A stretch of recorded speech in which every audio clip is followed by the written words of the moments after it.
Kita berdoa. Kembali kami mengucap syukur kepadamu Allah Bapa yang baik.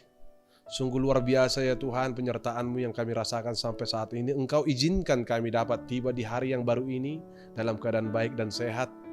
Dan semua itu adalah hanya karena anugerah-Mu.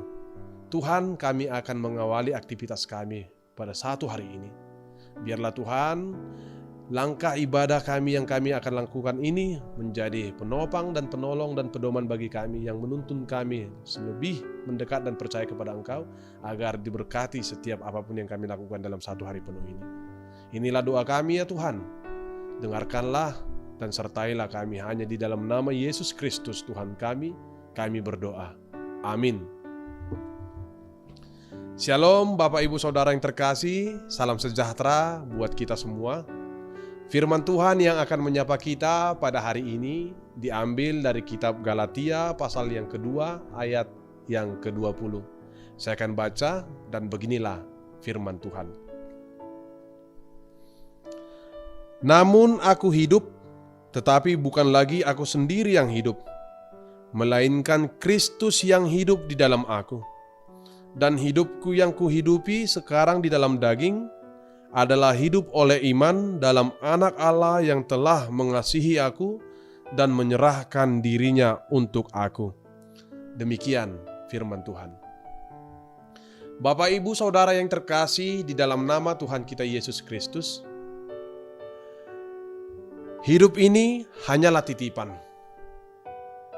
Sama halnya seperti seorang tukang parkir yang mana dia pasti akan sangat senang jika ada banyak kendaraan yang parkir di daerah tempat dia sedang jaga parkir.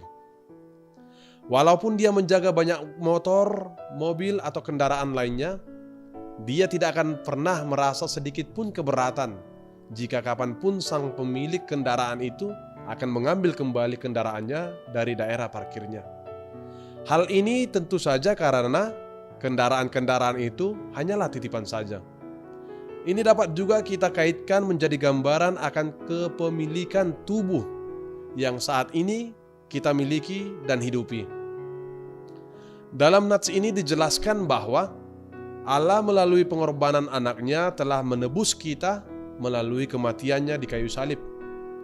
Atas penebusan ini kita telah menjadi milik Allah, bukan milik atas diri kita sendiri lagi. Demikianlah kehidupan ini. Kita harus menyadari bahwa kita adalah milik Allah dan suatu saat akan kembali kepada Allah. Bapak Ibu Saudara yang terkasih, lewat firman Tuhan yang telah dijelaskan kepada kita hari ini, ada panggilan sikap yang sungguh yang harus kita lakukan agar firman ini berkuasa mengubah dan memenangkan hidup kita. Yang pertama, kita dipanggil untuk hidup dengan memancarkan kasih Kristus. Bagaimana hidup yang telah dimiliki oleh Kristus? Lewat nats ini dikatakan bahwa seseorang yang hidupnya telah dimiliki oleh Kristus terpanggil untuk setia dan senantiasa memancarkan, menunjukkan kasih Kristus. Kehidupan yang dimulai dengan perkataan, perbuatan, pikiran akan selalu berusaha agar sesuai dengan apa yang dikehendaki Kristus Tuhan itu sendiri.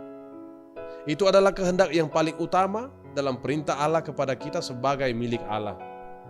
Yang kedua, kita dipanggil untuk hidup dengan kehendak Kristus dan lebih memprioritaskan Tuhan. Nats ini memanggil kita untuk mau hidup tunduk pada kehendak Kristus. Kita tidak lagi hanya mementingkan hidup dan kepentingan kita sendiri. Sebagaimana Kristus telah berkorban demi keselamatan kita, orang-orang yang dikasihinya. Demikianlah hidup orang yang didiami Kristus, akan hidup untuk kebaikan orang banyak juga. Mampu mengutamakan kepentingan orang banyak di atas kepentingan pribadi. Hal yang serupa juga disebutkan bahwa kita terpanggil untuk mampu lebih mendahulukan atau lebih menomorsatukan Kristus di atas segala yang utama-utama yang lainnya. Karena seperti apa yang dikatakan dalam Matius pasal yang ke-33 ayat yang ke-6 dikatakan, carilah lebih dahulu kerajaan Allah dan kebenarannya, maka selebihnya akan ditambahkannya kepadamu. Yang ketiga, Kita dipanggil untuk menghargai diri kita sendiri. Sebagai milik Kristus, kita terpanggil untuk senantiasa menghargai diri kita sendiri, baik secara fisik maupun secara rohani. Hal ini terlihat dari karya keselamatan yang telah diperbuat Allah di dalam Yesus Kristus, yang mau rela turun dari sorga, meninggalkan kemuliaannya untuk menjadi manusia, sama dan serupa dengan kita. Hal ini menjelaskan bahwa Tuhan Allah sendiri pun sangat menghargai kemanusiaan kita. Bukankah kita juga seharusnya demikian menghargai diri kita? Nah, oleh karena itu, Bapak Ibu Saudara yang terkasih, ketika kita sudah sungguh-sungguh melakukan semua dengan sikap yang sungguh firman Tuhan yang telah menyapa kita pada hari ini, maka ada buah dari sikap kesungguhan kita. Yang pertama adalah kita akan beroleh hidup, sukacita di dalam keselamatan hanya karena dan oleh Kristus. Yang kedua, hidup kita akan beroleh aman dan tentram dalam damai bersama dengan Kristus. Yang ketiga, hidup kita akan bebas dan merdeka dan tidak terikat lagi oleh perbudakan dosa dan dari segala aturan nafsu dunia. Amin.